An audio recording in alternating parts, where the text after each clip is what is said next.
திமுகவை விட்டு விட்டு வராது. விட்டு விட்டு வந்தாலும் தாவேகாவுடன் கூட்டணி வைப்பதற்காக காங்கிரஸ் திமுகவை விடாது. ஏன்னா அதுல ரெண்டு இருக்கு. ராகுல் காந்திக்கும் திரு ஸ்டாலின் அவர்களுக்கும் இருக்கக்கூடிய ஒரு பர்சனல் ஈக்குவேஷன் இருக்கு. ரெண்டாவது, இந்தியா கூட்டணியில ஒரு மிக முக்கிய அங்கம் திமுக. அதனால இதெல்லாம் காரணத்தை காட்டி இப்போ தாவேகாவோட கூட்டணி வச்சாங்கன்னா காங்கிரஸுக்கு 100 சீட்டு கூட கிடைக்கும். அதை வச்சுக்கிட்டு என்ன பண்ண போறாங்க? 100 சீட் இல்ல, நீங்க 120 சீட்ல போட்டிக்கிட்டா கூட உங்களால ஜெயிக்க போறது வாய்ப்பே கிடையாது. சோ அந்த மாதிரி இருக்கிற ஒரு சூழல்ல காங்கிரஸ் என்னை பொறுத்த வரைக்கும் திமுகவை விட்டு விலகி செல்லாது. இந்த பேச்சுவார்த்தையை வச்சு அவங்க கிட்ட சீட்டை குறைக்க கூடாது.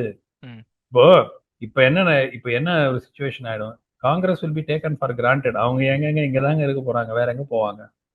அது இல்ல. அப்போனா உங்களுக்கு இன்னொரு 5 சீட்டு குறைச்சிக்கிறோம் போன வாட்டியை விட அப்படின்னு போனாங்கன்னா காங்கிரஸுக்கு அது பாதிப்பு ஏற்படுத்தும். அப்ப ஸ்பெகுலேஷன் தான் இது. செல்வ பெருந்தகை சொல்ற மாதிரி இது ஒரு ஸ்பெகுலேஷன் தான். முழுக்க ஸ்பெகுலேஷன். செய்தியாளர்கள் செல்வ பெருந்தகிட்ட சொல்றாங்க, காங்கிரஸ்காரர்களே தாவேக்காவோட போகணும்னு விரும்புறாங்க, அதை நம்ம காதால கேட்க முடியுது அப்படின்னு சொல்றாங்க அப்படின்னுமே சொல்றாரு.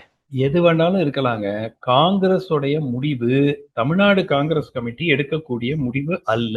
காங்கிரஸ் தொண்டர்கள் எடுக்கக்கூடிய முடிவு அல்ல.